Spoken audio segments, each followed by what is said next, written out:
History അഥവാ ചരിത്രമെന്നാൽ നമ്മുടെ ഭൂതകാലത്തെക്കുറിച്ചുള്ള അഥവാ പോയ കാലത്തെക്കുറിച്ചുള്ള അറിവാണ്. ഹിസ്റ്ററിയുടെ ഡെഫിനിഷൻ എന്താണെന്നാൽ കാലഘട്ടമനുസരിച്ച് കഴിഞ്ഞുപോയ സംഭവങ്ങളെ വിവരിക്കുന്നതാണ് ഹിസ്റ്ററി. നാം എന്തിനാണ് ഹിസ്റ്ററി പഠിക്കുന്നത് എന്ന് ചോദിച്ചാൽ പല കാരണങ്ങളുണ്ട്. ഒന്ന്, നമ്മുടെ ഭൂതകാലത്തെക്കുറിച്ച് അത് നമ്മോട് പറയുന്നു. രണ്ട്, പ്രാചീന സംസ്കാരവും ജീവിത രീതിയും മനസ്സിലാക്കാൻ സാധിക്കുന്നു. മൂന്ന്, നാം ജീവിക്കുന്ന ഈ കാലഘട്ടത്തിലെ പല പ്രശ്നങ്ങൾക്കുമുള്ള പരിഹാരം കണ്ടെത്താൻ ഹിസ്റ്ററിയുടെ പഠനം മൂലം നമുക്ക് സാധിക്കുന്നു. ഇനിയും ഹിസ്റ്ററി അഥവാ ചരിത്രത്തെ ജനറലായിട്ട് മൂന്നായി ഡിവൈഡ് ചെയ്യാം: pre history, proto history, history. അതിൽ ഒന്ന് പ്രീ ഹിസ്റ്ററി എന്താണെന്ന് നോക്കാം. ലിപികൾ അഥവാ സ്ക്രിപ്റ്റുകൾ കണ്ടെത്തുന്നതിന് മുമ്പുള്ള ചരിത്രമാണ് പ്രീ ഹിസ്റ്ററി. ഓരോ ഭാഷയ്ക്കും ലിപികളുണ്ട്. അത്തരത്തിൽ ലിപികളോ ഭാഷയോ പൂർണ്ണമായും മനസ്സിലാക്കാൻ കഴിയാത്ത കാലഘട്ടമാണ് പ്രീ ഹിസ്റ്ററി കാലഘട്ടം. സ്റ്റോൺ ഏജ് അഥവാ ശിലായുഗത്തെ റെപ്രസെന്റ് ചെയ്യുന്നത് പ്രീ ഹിസ്റ്ററിയിലാണ്. അടുത്തത് പ്രോട്ടോ ഹിസ്റ്ററി. പ്രീ ഹിസ്റ്ററിക്കും ഹിസ്റ്ററിക്കും ഇടയിലുള്ള കാലഘട്ടമാണ് പ്രോട്ടോ ഹിസ്റ്ററി. ഈ കാലഘട്ടത്തിൽ ഒരു സംസ്കാരമോ സംഘടിത പ്രവർത്തനമോ ഒന്നും തന്നെ വികസിച്ചിട്ടില്ല എങ്കിലും അക്കാലത്തെ പല രേഖകളിലും ഈ കാലഘട്ടം പരാമർശിക്കപ്പെട്ടിട്ടുണ്ട്. ഉദാഹരണം പറയുകയാണെങ്കിൽ ഹാരപ്പൻ സിവിലൈസേഷൻ അഥവാ ഹാരപ്പൻ സംസ്കാരത്തിൻ്റെ അവശിഷ്ടങ്ങളിൽ നിന്നും ലഭിച്ചിട്ടുള്ള ഹാരപ്പൻ ലിപി അഥവാ സ്ക്രിപ്റ്റ് ഇതുവരെ വ്യാഖ്യാനിച്ചെടുക്കാൻ സാധിച്ചിട്ടില്ല. എങ്കിലും ഈ സംസ്കാരം നിലനിന്നിരുന്നു എന്ന് മെസപ്പൊട്ടേമിയൻ എഴുത്തുകളിൽ നിന്ന് നമുക്ക് മനസ്സിലാക്കാനായിട്ട് സാധിക്കുന്നു. 1500-600 BCE കാലഘട്ടത്തിൽ നിലനിന്നിരുന്ന വേദ സംസ്കാര കാലഘട്ടവും പ്രോട്ടോ ഹിസ്റ്ററിയുടെ ഭാഗമാണ്. കൂടാതെ നിയോലിത്തിക്, ചാക്കോലിത്തിക് സംസ്കാരങ്ങളും പ്രോട്ടോ ഹിസ്റ്ററിയുടെ ഭാഗമാണെന്ന് ആർക്കിയോളജിസ്റ്റുകൾ അഭിപ്രായപ്പെടുന്നുണ്ട്. പ്രീ ഹിസ്റ്റോറിക് കാലഘട്ടത്തിൽ ഇന്ത്യയിൽ ജനങ്ങളുടെ സാന്നിധ്യം ഉണ്ടായിരുന്ന ചില പ്രദേശങ്ങളാണ് ഇനി നമ്മൾ പരിചയപ്പെടാൻ പോകുന്നത്. ഒന്ന്, റിവർ നർമ്മദ.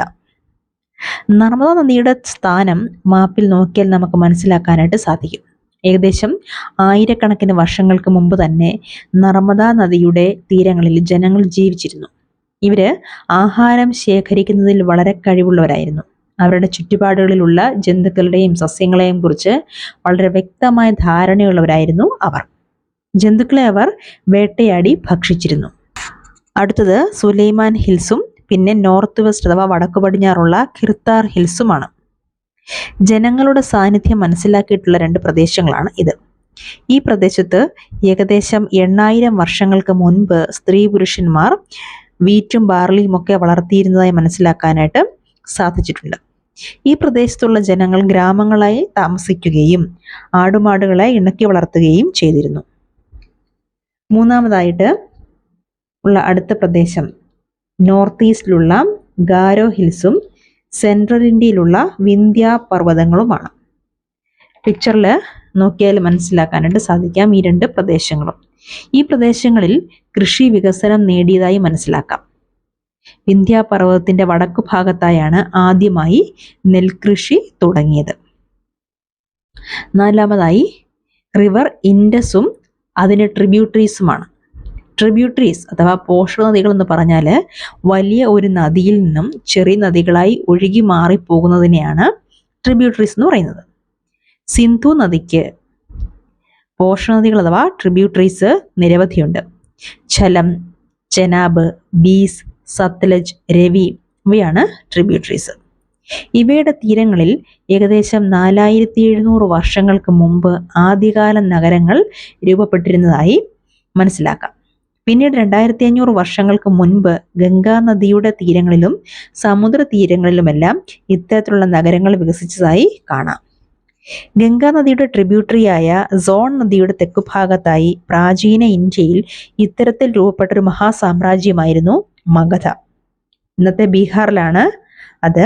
പിന്നീട് രാജ്യത്തിന്റെ പല ഭാഗത്തേക്കുമായി ഈ മഗധ സാമ്രാജ്യം വ്യാപിക്കുകയും ചെയ്തു.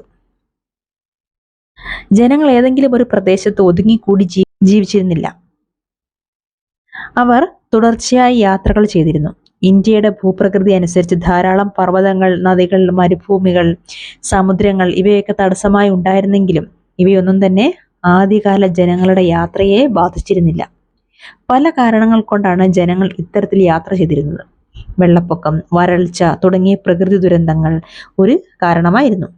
ദൈനംദിന ജീവിതത്തിന് ആവശ്യമായ വസ്തുക്കൾ തേടിയുള്ള യാത്രയും പടകളായി മറ്റു പ്രദേശത്തെ കീഴ്പ്പെടുത്താനുള്ള യാത്രകളും, കച്ചവടാവശ്യത്തിനായുള്ള യാത്രകളും, മതപണ്ഡിതന്മാരുടെ യാത്രകളും മറ്റോരോരോ കാരണങ്ങളായിരുന്നു. കൂടാതെ സാഹസിക യാത്രകളും ജനങ്ങൾ ചെയ്തിരുന്നു. ഇത്തരത്തിലുള്ള യാത്രകൾ പല പലതരം ജനങ്ങളുടെയും ആശയങ്ങൾ പരസ്പരം പങ്കുവെക്കുന്നതിനിടയാക്കി. ഇതൊക്കെ പുതിയൊരു സംസ്കാരമായി രൂപപ്പെടുന്നതിനും ഇടയായി. ഇന്ത്യ, ഭാരതം ഇത് രണ്ടും നമ്മുടെ രാഷ്ട്രത്തിന്റെ പേരാണ്. ഇന്ത്യ എന്നുള്ള പേര് എങ്ങനെ ലഭിച്ചുവെന്ന് നോക്കാം. ഇൻഡസ് അഥവാ സംസ്കൃതത്തിൽ സിന്ധു എന്നുള്ള പേരിൽ നിന്നാണ് ഇന്ത്യ എന്നുള്ള പേരുണ്ടാകുന്നത്. 2500 വർഷങ്ങൾക്ക് മുമ്പ് വടക്കു പടിഞ്ഞാറ് ഭാഗത്തുകൂടെ കടന്നു വന്ന ഗ്രീക്കുകാർക്കും ഇറാൻകാർക്കും ഇൻഡസ് നദിയെക്കുറിച്ച് അറിവുണ്ടായിരുന്നു. അവർ അതിനെ ഇൻഡോസ് അല്ലെങ്കിൽ ഹിന്ദോസ് എന്നൊക്കെ വിളിച്ചു. ഇൻഡസ് നദിക്ക് കിഴക്കു ഭാഗത്തുള്ള പ്രദേശം എന്ന നിലയിൽ അവർ നമ്മുടെ ഭൂപ്രദേശത്തെ ഇന്ത്യ എന്ന് വിളിച്ചു. ഇനി ഭാരത് എന്ന പേരെങ്ങനെ ഉണ്ടായി എന്ന് നോക്കാം. ഇന്ത്യയുടെ വടക്കു പടിഞ്ഞാറായി ജീവിച്ചിരുന്ന ഒരു കൂട്ടം ജനങ്ങൾ ഭാരത എന്നാണ് അറിയപ്പെട്ടിരുന്നത് എന്ന് ഋഗ്വേദത്തിൽ പറയുന്നുണ്ട്. ആ പേരിൽ നിന്നാണ് ഭാരതം എന്നതിലേക്ക് എത്തിയത് എന്ന് ചരിത്രകാരന്മാർ അഭിപ്രായപ്പെടുന്നു. ഏകദേശം 3500 വർഷങ്ങൾക്ക് മുമ്പ് സംസ്കൃതത്തിൽ രചിക്കപ്പെട്ട ഗ്രന്ഥമാണ് ഋഗ്വേദം. ഇന്ത്യ സൗത്ത് ഏഷ്യയുടെ ഭാഗമാണ്. സൗത്ത് ഏഷ്യ എന്നത് ഇന്ത്യ, പാകിസ്ഥാൻ, ബംഗ്ലാദേശ്, നേപ്പാൾ, ഭൂട്ടാൻ, ശ്രീലങ്ക എന്നീ രാജ്യങ്ങൾ ചേർന്നതാണ്. സൗത്ത് ഏഷ്യയെ സബ് കോണ്ടിനെന്റ് അഥവാ ഉപഭൂഖണ്ഡം എന്നും വിളിക്കാറുണ്ട്. അതായത് സബ് കോണ്ടിനെന്റ് എന്നാൽ കോണ്ടിനെന്റിനേക്കാൾ ചെറുതായിരുന്നു. സൗത്ത് ഏഷ്യ പർവ്വതങ്ങളാലും സമുദ്രങ്ങളാലും മലകളാലും ഏഷ്യയിൽ നിന്നും വേർതിരിഞ്ഞാണ് നിലനിൽക്കുന്നത്. ഭൂതകാലത്തെക്കുറിച്ച് എങ്ങനെ എവിടെ നിന്ന് മനസ്സിലാക്കാം എന്ന് നമുക്ക് നോക്കാം. നമ്മുടെ ഭൂതകാലത്തെക്കുറിച്ച് പഠിക്കുന്നതിനുള്ള ചില സോഴ്സസ് ആണ് മാനുസ്ക്രിപ്റ്റ്സ്, ഇൻസ്ക്രിപ്ഷൻസ്, പിന്നെ ആർക്കിയോളജിക്കൽ മെറ്റീരിയൽസ് തുടങ്ങിയവ. മാനുസ്ക്രിപ്റ്റ്സ് എന്നാൽ താളിയോല ഗ്രന്ഥങ്ങളാണ്. മനു എന്നത് ലാറ്റിൻ വേർഡാണ്.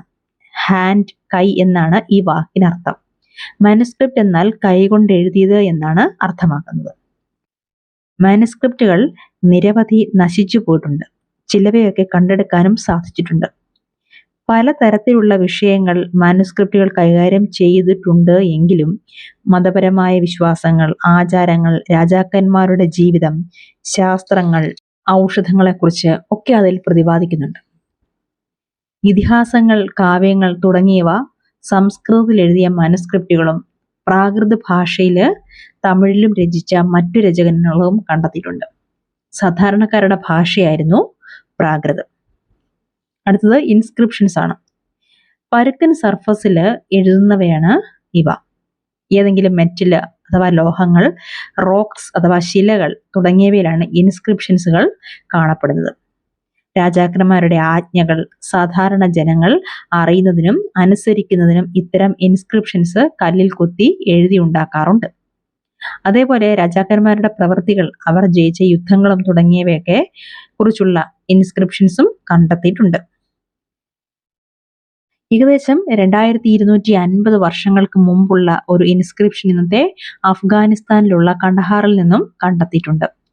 ഇത് അശോക ചക്രവർത്തിയുടെ ഇൻസ്ക്രിപ്ഷൻ ആണ് എന്നാണ് മനസ്സിലാക്കിയിട്ടുള്ളത്. 2 തരം സ്ക്രിപ്റ്റ്സ് ഉപയോഗിച്ചിട്ടാണ് ഈ ഇൻസ്ക്രിപ്ഷൻസ് എഴുതിയിട്ടുള്ളത്. മുകൾ ഭാഗം ഗ്രീക്ക് ഭാഷയിലും താഴെ അരാമിക് ഭാഷയിലുമാണ് എഴുതിയിട്ടുള്ളത്. ഇനിയുള്ളത് ആർക്കിയോളജിക്കൽ റിമൈൻസ് ആണ്, അതായത് പുരാവസ്തു അവശിഷ്ടങ്ങൾ. ഇവ പലതരത്തിലാണ്. പ്രാചീന കെട്ടിടങ്ങളുടെ അവശിഷ്ടങ്ങൾ, പ്രാചീന ചിത്രങ്ങൾ, പ്രതിമകൾ തുടങ്ങിയവയും കാണാം. ആർക്കിയോളജിസ്റ്റുകൾ നടത്തുന്ന എക്സ്കാവേഷൻസ് അഥവാ ഖനനത്തിന്റെ ഫലമായാണ് ഇത്തരം വസ്തുക്കൾ ഭൂമിക്കടിയിൽ നിന്നും ലഭ്യമാകുന്നത്. നമ്മുടെ ഹിസ്റ്ററി എന്നത് വ്യത്യസ്ത പ്രദേശങ്ങളിലെ വ്യത്യസ്തരായ ജനങ്ങളുടെ ഹിസ്റ്ററിയാണ്. അതിൽ രാജാക്കന്മാർ, രാജ്ഞിമാർ, കച്ചവടക്കാർ, കൈത്തൊഴിലാളികൾ ഇങ്ങനെ വ്യത്യസ്ത തരത്തിലുള്ള ജനങ്ങളുടെ ചരിത്രമാണ് ഉള്ളത്. ഇതിൽ രാജാക്കന്മാർ അവരുടെ വിജയങ്ങൾ രേഖപ്പെടുത്തി വെച്ചിട്ടുള്ളത് നമുക്ക് പാസ്റ്റ് അറിയുന്നതിനായി സഹായിച്ചിട്ടുണ്ട്. എന്നാൽ സാധാരണ ജനങ്ങളായ മത്സ്യത്തൊഴിലാളികളും വേട്ടയാടുന്ന ജനങ്ങളും ഭക്ഷണം ശേഖരിച്ചു വെക്കുന്നവരും ഇവരുടെയൊക്കെ ജീവിത രീതി രേഖപ്പെടുത്തി വച്ചിട്ടില്ലാത്തതിനാല് ഇവരുടെ കാര്യങ്ങൾ മനസ്സിലാക്കുന്നതിനായി ആർക്കിയോളജിക്കൽ റിമൈൻസ് അഥവാ പുരാവസ്തു അവശിഷ്ടങ്ങളാണ് നമ്മെ സഹായിക്കുന്നത്. ചരിത്രം പഠിക്കുമ്പോൾ കാലഘട്ടങ്ങൾ രേഖപ്പെടുത്തിയിരിക്കുന്നത് കാണാൻ സാധിക്കും. കാലഘട്ടങ്ങളെ അടയാളപ്പെടുത്തിയിരിക്കുന്നത് എങ്ങനെയാണെന്ന് നോക്കാം. BC, ബിഫോർ ക്രൈസ്റ്റ്, ക്രിസ്തുവിന് മുമ്പ് എന്നാണ് അർത്ഥമാക്കുന്നത്. AD എന്നത് 2 ലാറ്റിൻ വേർഡ്സ് ചേർന്നാണ് ഉണ്ടായിരിക്കുന്നത്. അന്നോ ഡൊമിനി, ഇതിനർത്ഥം in the year of lord. ലോർഡിനെ ഉദ്ദേശിക്കുന്നത് ക്രൈസ്റ്റ് ആണ്. അതായത് ക്രൈസ്റ്റിന്റെ കാലഘട്ടം എന്നാണ് AD കൊണ്ട് ഉദ്ദേശിക്കുന്നത്. 0, അതായത് 0 എന്നതാണ് ക്രൈസ്റ്റിന്റെ ജനന വർഷം. AD 200 എന്ന് പറഞ്ഞാല് ക്രൈസ്റ്റ് ജനിച്ച് 200 വർഷങ്ങൾക്ക് ശേഷം എന്നാണ് അർത്ഥമാക്കുന്നത്. BC 200 എന്നാണെങ്കിൽ ക്രൈസ്റ്റിന് 200 വർഷങ്ങൾക്ക് മുമ്പ് എന്നാണ് അർത്ഥമാക്കുന്നത്. ADക്ക് പകരമായിട്ട് ചില സ്ഥലങ്ങളിൽ CE എന്നും ഉപയോഗിക്കാറുണ്ട്. അതായത് കോമൺ ഏര എന്നാണ് മീനിങ്. BCക്ക് പകരമായി BCE എന്നും ഉപയോഗിക്കാറുണ്ട്. അതായത് ബിഫോർ കോമൺ ഏര. ലോകത്തിലെ പല രാജ്യങ്ങളും ക്രിസ്ത്യൻ കാലഘട്ടമാണ് ഉപയോഗിക്കുന്നത്. ഏകദേശം 100 വർഷങ്ങൾക്ക് മുമ്പായാണ് ഇന്ത്യയിൽ ക്രിസ്ത്യൻ കാലഘട്ടത്തെ ഉപയോഗിച്ചു തുടങ്ങിയത്. BPയും ഉപയോഗിക്കാറുണ്ട്. അതായത് ബിഫോർ പ്രസന്റും എന്ന് ഉപയോഗിച്ച് കാലഘട്ടത്തെ അടയാളപ്പെടുത്താറുണ്ട്.